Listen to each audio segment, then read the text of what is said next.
ইসলামী ব্যাংকে আবার দখল করার পায় তারা।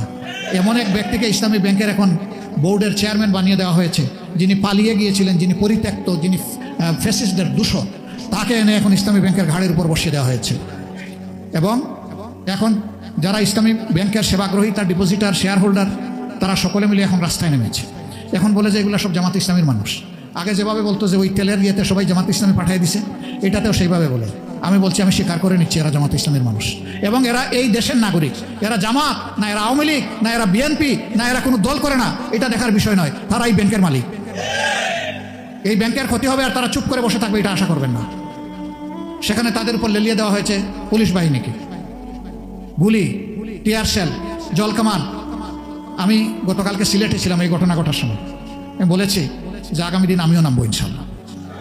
একটা শেয়ার থাকলেও আমি এই ব্যাংকের মালিক, 10 টাকা ডিপোজিট থাকলেও আমি এই ব্যাংকের মালিক। আমার এই সত্তা নিয়ে কাউকে টানাটানি করার সুযোগ দেব না।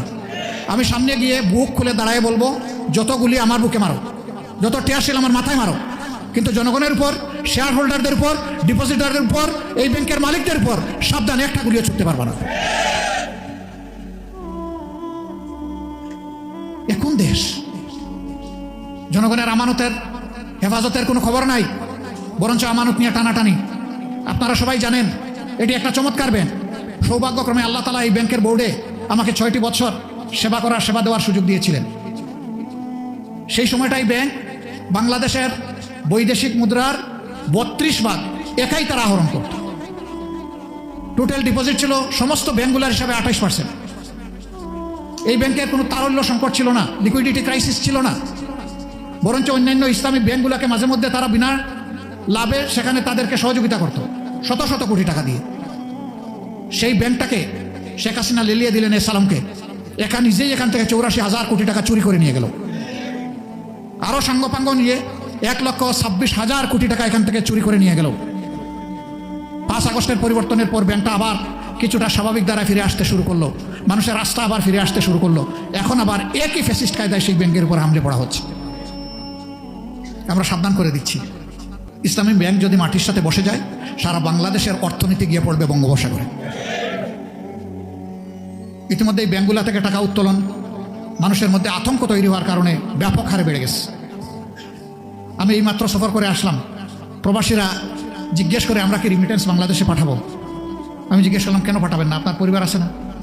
কার কাছে পাঠাবো? মাঝখান থেকে যদি আমার রিমিটেন্স চুরি হয়ে যায়, এর গ্যারান্টি কি? আমাদের তো কোনো আস্থা নাই।